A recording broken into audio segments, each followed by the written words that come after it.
What is going on, Marvel fans? Welcome back to Triple I TV. Today we are going to break down the Marvel's ending and its most important post-credit scene, which is very crucial for the MCU future projects and has a direct connection with Avengers Secret Wars. And I can't wait to explain how deep this is going to affect the MCU future. But before that, a humble request to like the video and subscribe the channel because most of you haven't subscribed the channel yet. So, in the ending, Dar-Ben takes Miss Marvel's bangle and puts it on. Now in possession of both of the quantum bands, she gets fully empowered. As Dar-Ben flies off the ship to open a wider jump point, she is quickly overloaded with the power of the band and is fried to dust. The band survives, leaving Kamala in possession of both. It's not the most exciting or righteous defeat of the villain.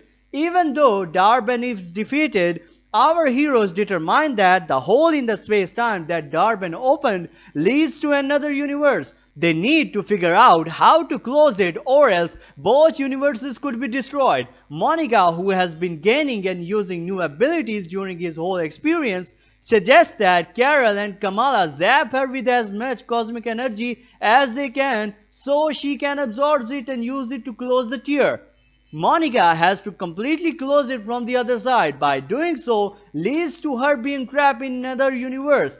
Carol raced over to pull Monica back through the rift just because it was sealed, but just narrowly missed as Monica exerted the remaining energy to finishing the job. Stunning at this failed rescue attempt, Carol returns to the ship to comfort Kamala. Kamala returns to Earth on Carol's ship and reunites with her family and Fury, only to break the news that Monica is trapped elsewhere. Carol isn't with Kamala because she goes back to Hala to repower its sun, returning the planet's ecosystem to some sort of normalcy. Next, we see Carol moving to the Rambeau's house in Louisiana in the wake of Monica's absence.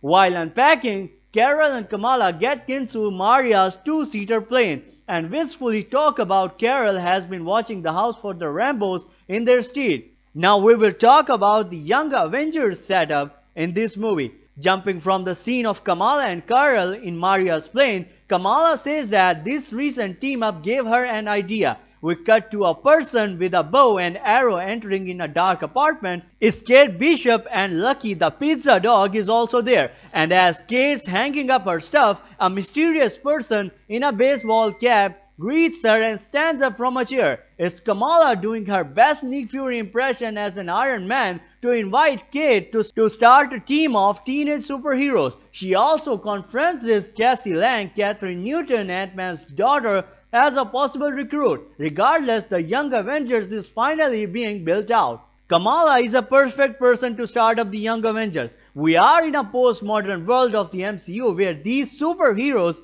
are recognized and treated like heroes. As a fan and now a superhero herself, she has personal experience in the field, but also admiration of what the Avengers represent. And Kamala wants to be a part of that, or at least start something similar of her own. It's also about time we got another team that audiences can expect to grow with as the rest of the MCU expands. With Kamala reaching out to Kate and effectively beginning the Young Avengers, we can expect more involvement from at least some of the super youngsters introduced in Phase 4. That includes America Chavez, Cassie Lang or Stitcher, and Riri Williams Ironheart. After all, an Ironheart TV series is still slated to be releasing during Phase 5.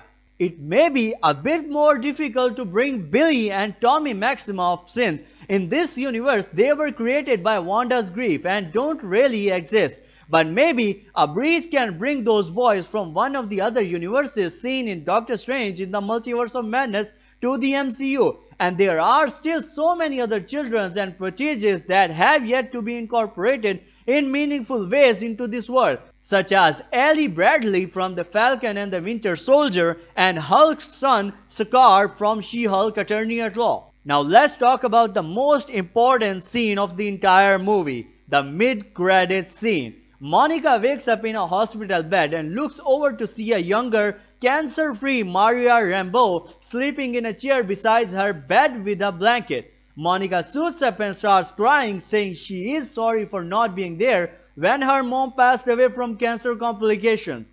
Monica realizes something isn't right though when Maria acts like she doesn't know her, and especially when the X-Men Beast, Kelsey Grammer's Beast, enters the room. He tells Monica that it's impossible that she is in their universe, and yet she is.